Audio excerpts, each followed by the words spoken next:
Please welcome Loretta as she tells her story.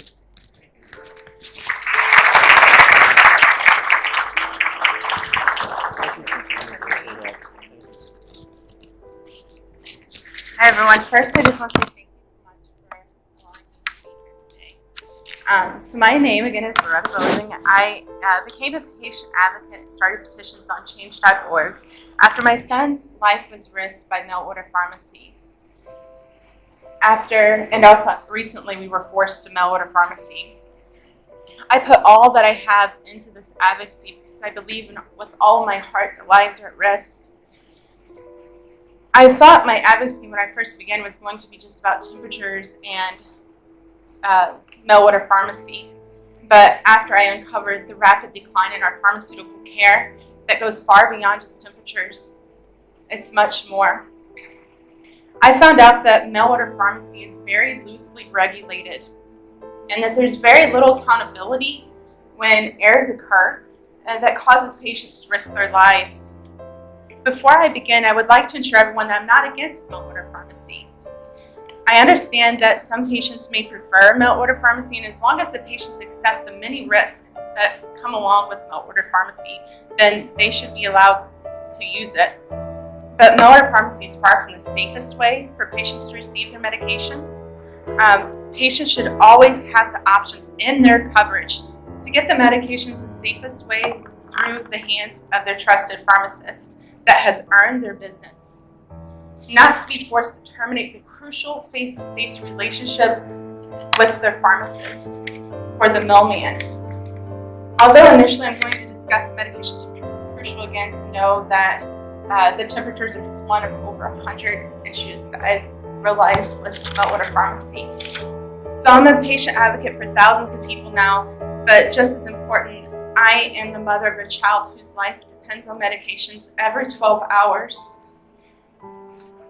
I believe with all my heart that this rapid decline that we are seeing in pharmaceutical care, if we do not make a U-turn now, that patients, taxpayers, entire communities, our nation will suffer. Our son had a liver transplant at the age of 2 after he contracted the flu. His liver failed quickly, and prior to adding our son onto the transplant list, we would have to agree to give our son medications every 12 hours for the rest of his life. His medications would help his body and keep his body from rejecting the transplanted organ that we received from our hero, a 3-year-old little girl. After receiving his gift of life, I promised myself I would never take my son's life for granted, and that I would take the best care of his transplanted liver, not just for him, but the gift of life that would live on inside of him. I still feel emotional and I tear up every time I get to go through his closet because he's outgrown his clothes. We will be celebrating 7 years next month of gifted life. When I look at the medication bottle and I see all of you in white coats, I hope that I can inspire you to do the same. When I see the medication bottle, I do not just see a bottle. I see his life. Before and immediately after transplant was a terrifying emotional and physical roller coaster ride that I don't ever want to have to relive. There were multiple visits to the ICU. He was put on a ventilator. Sometimes when toddlers go through traumatic events, they often have to relearn all of their little milestones again.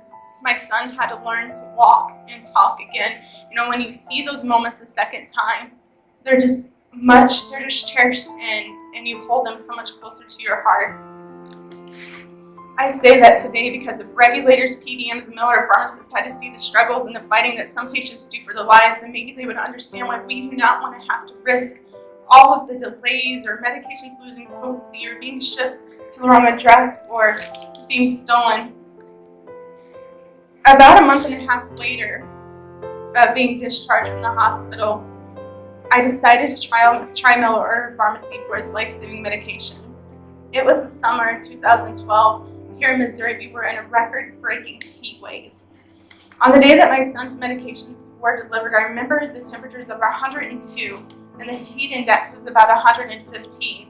His liquid oral transplant medications arrived in only a bag, and at that time I was worried about the outside temperatures. But from what I know now, the inside of the back of the delivery truck is what I should have been most concerned about. Many people, when they first see their life-saving medications in just a bag on a 100-degree day, you get the feeling in your stomach that something's just not right, but we just brush that off and say, you know what, someone is surely making sure that this is safe. We are wrong. Come to find out, unless your medication requires refrigeration, after speaking with several mail-order pharmacists, this is how they ship all room temperature medications, including our child's liquid oral medications. Not long after the shipment, the transplant nurse called. Our son's labs were elevated and he was being admitted to the hospital. The life that we just fought so hard for was at risk again. The harsher medications that they wanted us to use could risk his life. But if we did nothing, then we could also risk losing the transplanted liver, and another may not be available. I began thinking about the medication that was delivered, and I told myself to never again use mail-order pharmacy unless it was proven safe. So here I stand today. We were forced to mail-order pharmacy, just as millions of patients are across our nation. I know that the pharmacy benefit managers, PBMs like Express Scripts, CVS Caremark, Optum RX, they don't like it when we say the word forced. But for millions of patients across our nation who cannot afford to pay 100% out of pocket unless they use that mail-order pharmacy, that's force. Because most patients cannot afford to pay the 100%. Sadly, CVS Caremark tried to say that the hospital pharmacist was an inappropriate place for us to fill our medications. I argue that the hospital pharmacist is the best place for me to fill my son's medications. I believe that sadly, because 3 PBMs own about 80% of the market, and as a health insurance agent, finding another plan that is not engaging in this unethical business practice is almost unrealistic. I will never forget the day that the hospital pharmacist told me that my son's medications would no longer be able to be filled there. I was terrified after what we had just been through. I was actually scheduled to have heart surgery that Monday. I called in the medications on Wednesday. Friday I went to pick them up, and here they're telling me I have to get my son's medications mailed to me. I almost canceled my heart surgery that I had already put off 3 times. So I paced the halls outside of the pharmacy, and they decided to work a deal with me so I could just pay cash for my medications. To console my concerns, afterwards I talked to the mail-order pharmacy, and I was informed by several representatives, do not worry, we will ice pack it. I even stayed on the phone with a mail-order pharmacist for an hour, was reassured that it would be packed with ice. It arrived on a 90-degree day with nothing. I contacted the mail-order pharmacy, and they told me that it was safe to give my son the medications I did. I probably would not be standing here today if 2 weeks after that shipment, my son's liver transplant labs came back high again. So when questioning the mail-order pharmacy about the safety of my son's meds, I said to go ahead and give them to him, and that putting an ice pack next to my son's medications on a hot day could cause humidity to build up in the bottle, and studies have shown that that can cause degradation. So I asked, what about the instructions, on our medication bottles that say excursions permitted from 59 to 86 degrees? Excursions permitted. Doesn't that tell the mail-order pharmacy that medication should be kept between 59 and 86 degrees during shipping? For the mail-order pharmacist, I was told no, but the manufacturer does the testing, told me to discard my son's medications, and that they could no longer uphold the integrity of medications after they were shipped outside of these proven safe temperature ranges. It was obvious then that someone wasn't telling me the truth. So I asked, where do you get your guidance from? They claimed USP, but I reached out to USP, and I actually received written guidance from the person who writes the recommendations for medications in transit, he actually said that the mail-order pharmacy should be adhering to the manufacturer's proven safe guidelines as written on the label. I made sure even seeing the same label. Yes, they agreed that I was seeing the exact same label. Mail-order pharmacy should be adhering to the guidelines at 59 to 86 degrees. That includes during excursions. We obviously know that's not happening today. You know, there are studies here in Missouri that show that the temperatures of mailboxes can actually reach up to 140 degrees on a 100-degree day. I don't want to put my son's medications in those temperatures, and I don't want any other child or patient's medications left sitting in these conditions unprotected. I'm very thankful to the integrity of USP, and if I was sitting here in a white coat, that's one place that I would definitely want to work one day or to be at or be part of. I had to find out how hot the trucks were getting. It was only after I found a UPS driver and another petitioner who started a petition after her husband actually suffered from a heat stroke and almost died from the back of the truck. So the UPS petition isn't for the front of the trucks, it's for the back, because the backs are hot and closed, they're metal. The temperatures can climb to 170 to 180 degrees. It's just, together, me and Teresa, you know, we have two petitions, one common goal. The lack of air conditioning puts not only the driver's lives at risk, but the lives of the people depending on life-saving medications. After mentioning the conditions of the hot trucks to the mail-order pharmacy, I was told that they could ship to a local CVS, but when I asked, are you going to ship it the same way, in the same non-temperature controlled vehicle, when they said yes, I said no. You know, how is that any better? One mail-order pharmacist's response was that she could not control UPS. I felt as though the PBMs and the mail-order pharmacy, the pharmacists were trying to make me turn a blind eye to the obvious. They were asking me to risk my son's life for their profits. I refused to turn the blind eye. I refused to allow them to force patients to risk their lives. I reached out to FDA. Surely the FDA is overseeing the medications in transport from the mail-order pharmacy to the patient's door. I was shocked when I found out they're not regulating that. The state boards of pharmacies are supposed to. It's very loosely regulated. There are some states that don't even have a law relating to medications in transport to patient stores from mail-order pharmacy. So I asked my son's doctor to file an appeal. He did not mind at all.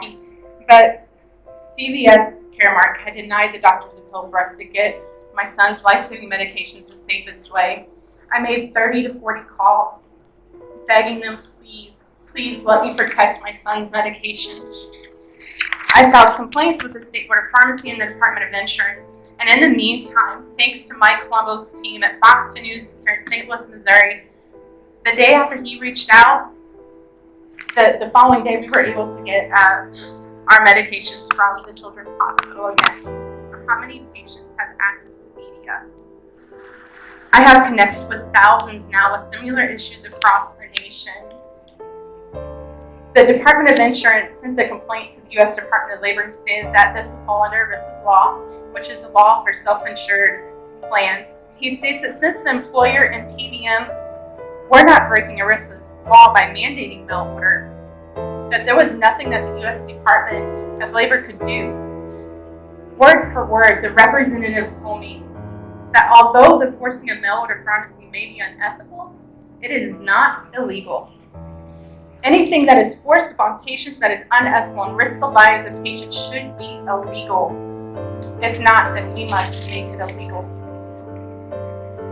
I continue to follow with the State Board of Pharmacy. So Missouri is researching ways to regulate the temperatures of mail-order pharmacy. And for those of you from the State Board of Pharmacy who are doing that, thank you. But they did search across all 50 states and they couldn't find a law to mirror to ensure the safety of our medications during transport. I hope with all I have that when you change the laws, that you will change them to protect patients and not corporate profits. I hope that the State Board of Pharmacy will take this issue seriously because their decision may influence other state boards across our nation. Our state boards need to be aware that they hold the lives of the youngest of patients to the oldest of patients in their hands. Missouri had a great law, or has a great law, that states that the mail-order pharmacy should adhere to manufacturer's guidelines or USP guidelines. I'm extremely concerned that changing the law may allow only the protection of refrigerated medications, which we are already currently trying to protect. So I realized that the mail-order pharmacy were the only ones that said it's safe to ship my son's medications so carelessly. Well, almost the only ones. 20 years ago, a journalist from a managed care magazine questioned the concern of our medications being shipped in a bag, as the journalist mentioned patients who had received frozen insulin. Also, the journalist referred to a study showing that the trucks can reach up to 170 degrees. When PBMs, the Pharmaceutical Care Management Association representative spoke about this issue in reply to the journalist, he states that our medications, word for word, he says, they don't get any hotter than if you walked out of the pharmacy and put them on the dashboard of your car. Please don't take this as sarcasm. This is honesty and reality. There are recipes for cooking on your dashboard of your car in the summer heat. I don't want to put my son's medications in those conditions. The Centers of Disease Control and Prevention states when temperatures outside range from 80 to 100 degrees, the temperatures inside of a car parked in direct sunlight can quickly climb between 130 to 172 degrees. 20 years ago from that article, I stand here today, and a hero and NPR reporter, Alex Smith from Kansas City, Missouri, shared our story. In that report, a pharmacy professor, who I will also call a hero for speaking the truth, said that yes, my son's medications could have been risked by the high heat. When I heard that as a mom, I cried because I wondered, did I do something that risked my son's life? Now, sadly, PBMs, their consultants and the PBMs, their mail-order pharmacies gave no apologies for shipping the medications far outside of the proven safety guidelines. Instead, PBMs stated that the mail-order pharmacies adhere to the FDA guidelines during transport. That's deception, because the FDA doesn't regulate mail-order pharmacies from the mail-order pharmacy to the patient store. Again, the state boards of pharmacy is supposed to, there's not one law for the FDA to regulate the mail-order pharmacies and shipping to the patient store. So the FDA does regulate manufacturers. They require sensors whenever they ship the medications to the pharmacy. An expert medical chemist stated that the best way to ensure the integrity of drug products is to maintain the stability of temperatures and eliminating humidity. He mentioned a couple other things such as vibrations. If per PBM, PBMs, and mail-order pharmacy, if temperatures do not matter, why are they listed on the label? Why not just completely eliminate the section in our pharmaceutical textbooks that teach our pharmacists the crucial importance of maintaining the stability of medications when it comes to temperatures or humidity? Why not just forget the fact that many pharmacists are taught that whenever medications are in these temperature ranges, that stability in the chemistry of medications can change, not just at a slow rate, but once it reaches certain temperature extremes, it changes exponentially. I learned the hard way that temperatures do matter. Protecting our medications from these extremes can be life or death. Why make our independent pharmacists discard all their stocks when their temperatures are out of the manufacturer's proven safe ranges, even for just a few hours? Or they'll get heavily fined. I've now connected with patients who have received capsules melted, insulin's frozen, medication ineffective, but when replaced with the medications that have not been subjected to the temperature extremes, their conditions improve.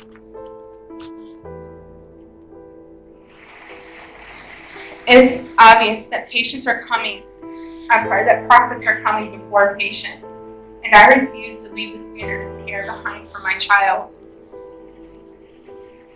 So after starting the petitions and after starting my advocacy, I learned about the rapid closures of our trusted pharmacies.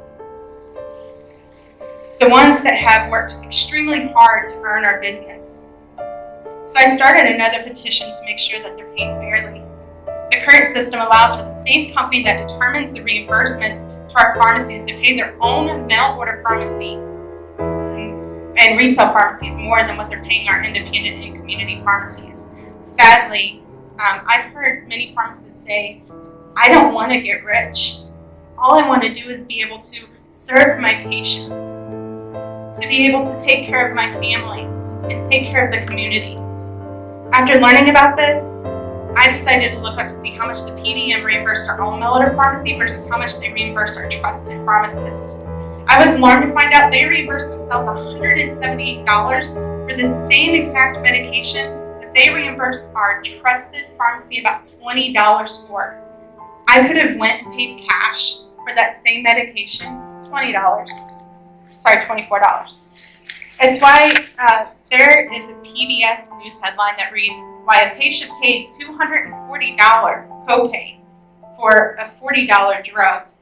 It's the reason why many patients today are going without their life-saving medications, because they do not know that when they use an independent pharmacy, that the cost of the medications could be much lower, sometimes a tenth of the cost.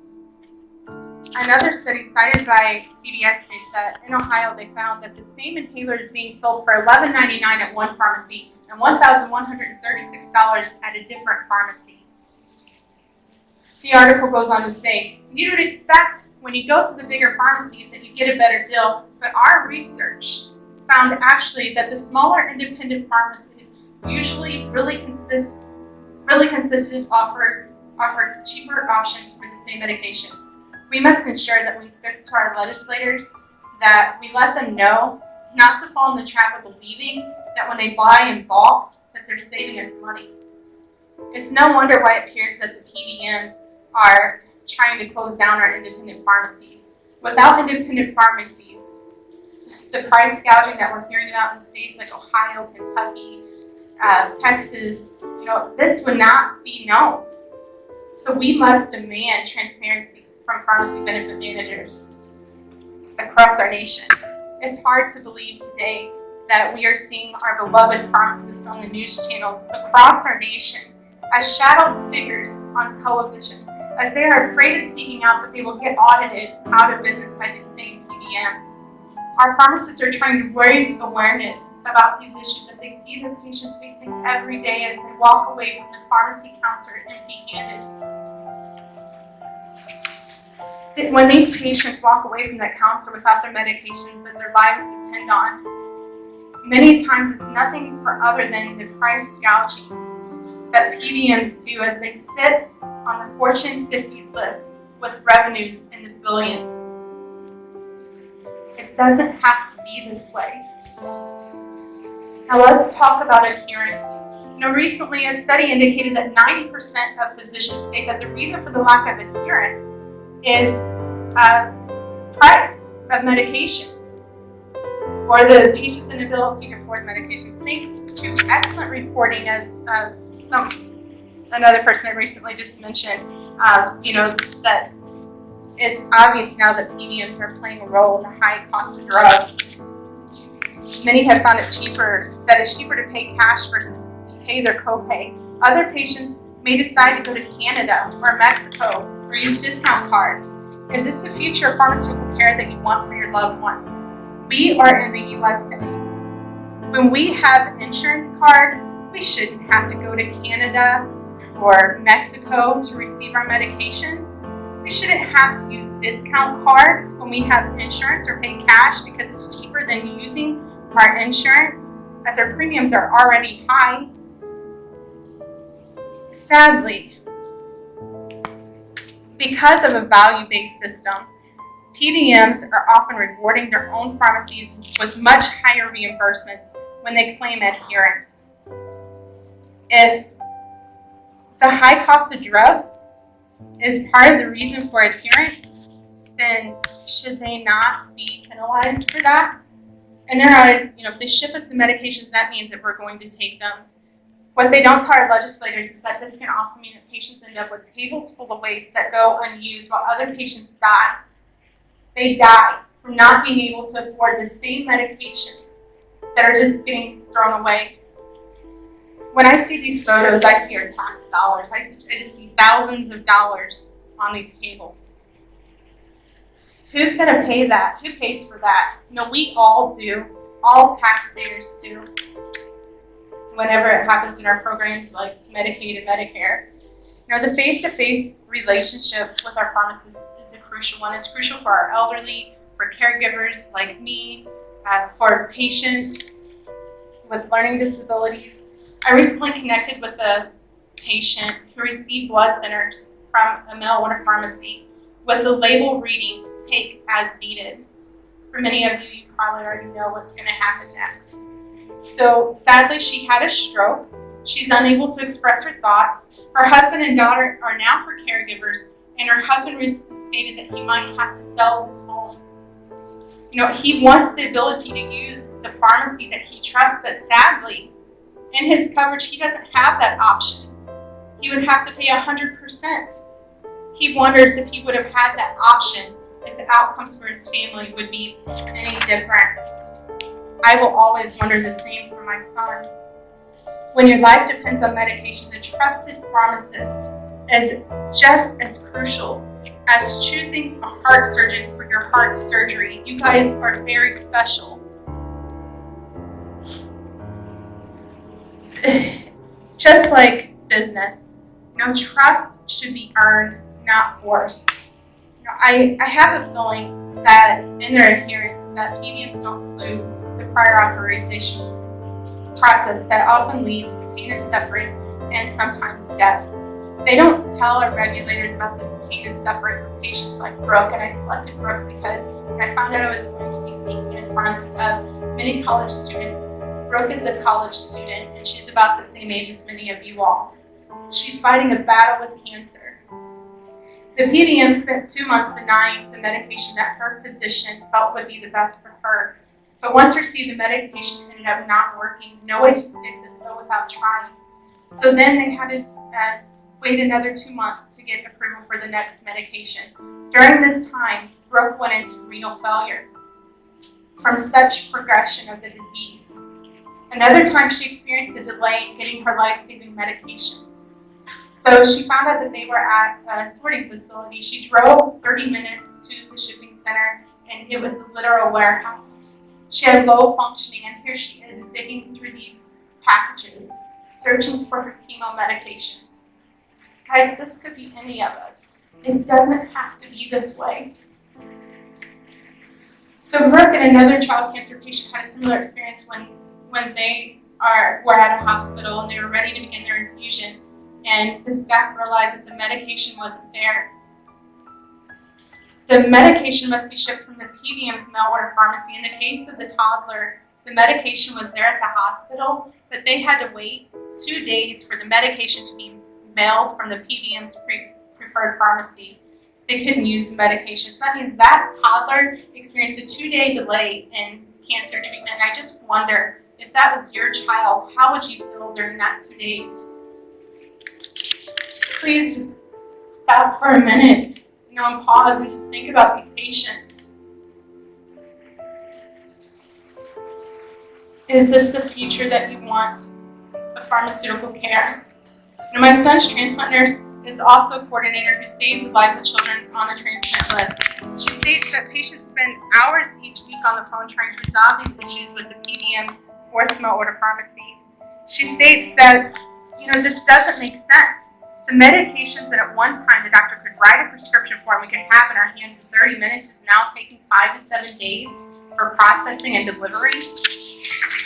Many physicians and nurses have stated the same. The delays also occur when a patient's being discharged from the hospital. And when there's discharge and delays from the hospital, that puts these patients at an increased risk of infections. I believe that no one is truly tracking the number of patients complaining about the damaged medications, stolen medications, and the ER visits that occur when patients don't receive their medications on time. I am certain that the many patients that are complaining of these issues that lead to a lack of adherence, these aren't counted in their value-based system. I came across a news report in one city in Tennessee that found that the main place that opioids go missing is during delivery. They cited 3,200 pills missing in one city alone. Who is holding these mail-order pharmacies accountable when this happens? I know that our independent pharmacies would be heavily fined if just one bottle of pills went missing. Now, mail thefts are on the rise in different areas that are even at greater risk of mail thefts. A report cited in Business Wire cited 11 million packages stolen in a year. How many of those were medications? As PBMs cause the closures of many of our independent pharmacies in rural areas, where will these patients go when they need an emergency fill? When packages are damaged, stolen, or medications or when our medications are not used, they're just stored on these tables. Again, we all pay. And there's a double standard. It's time for the special treatment to stop. Most of the PBMs motor pharmacies that we are being forced to are one-star pharmacies on pages like Better Business Bureau, the Consumer Reports pages, and pages like Yelp. Would you want to have to use a one-star surgeon? In pharmacy, one wrong move could be a patient's life. I don't want my son or any patient being forced to a one-star pharmacy. I want to be able to access my son's medications without any risk. I have never had my son's life-saving medications lost, delayed, stolen, or shipped to the wrong address. I never want to have to risk that, and nor do I want to be forced to. Patients, caregivers, entire communities are seeing their local community pharmacists struggle for their survival, and we are all begging for help. The claims to cost savings from PBMs appears to be a corner cutting that's risking patients' lives. I believe what PBMs are doing for patients today is some of the worst injustices that's being done in our country. Lastly, so in closing, I often hear from patients, thank you so much for fighting for me. I want to fight about these issues, but I'm too sick to fight. So I have a special request for all of you today. Will you please help me stand up for the patients that say that I'm too sick to fight? These are common sense issues, but they have real impact. I urge you to not leave this room the same when you walked in today. I urge you to walk out of here with a sense of empowerment and to say that we are not going to allow this to happen to patients. We're not going to allow this to happen to our loved ones. We're not going to allow this to happen to the future of our pharmaceutical care.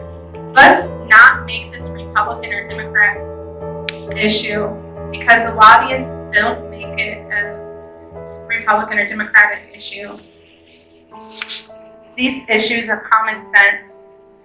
Now, the lobbyists may have their money and these companies may have their money, but we have our votes, and across our nation there are a variety of advocacy groups that are uniting about different issues related to pharmaceutical care. If we all unite, they can't stop us. They will have no choice but to listen to us. I want to say thank you to all of those who support me, to the pharmacists who are fighting so hard, not only for your profession, but for your patients. Thank you to the patients who share your stories. Together, we will win this. We cannot give up no matter how long or how hard. Please help me just make sure that patients will be protected, not profits. Thank you so much.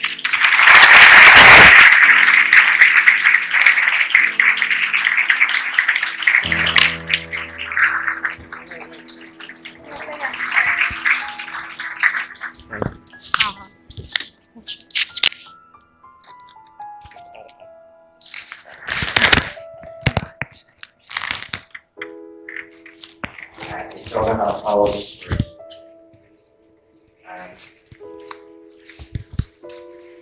Thank you, Greta.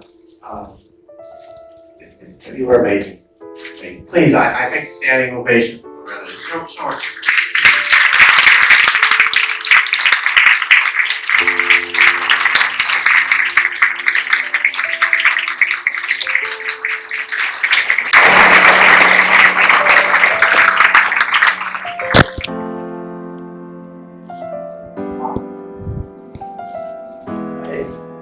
That's what you're here for today. That's what you're here for. Transparency, people's lives, your destiny. That's what you're here for. After I was done, I realized that there were two parts to my speech that I had left off.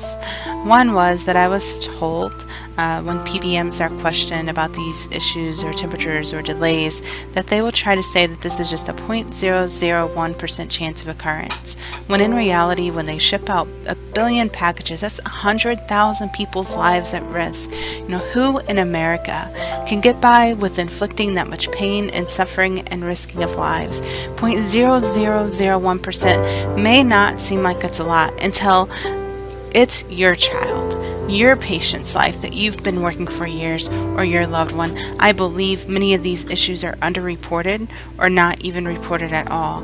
I believe that few realize that their child's medications or their medications that they're going to receive in the summer and only a bag, you know, they're not going to be warned that their child's medications could lose effectiveness in extremely high temperatures.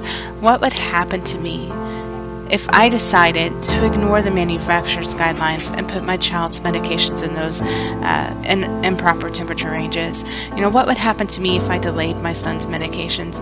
Again, I am tired of the double standard. There was also another story of a woman who, she is pregnant right now, and she has been without the medication that she needs to prevent her from going into labor.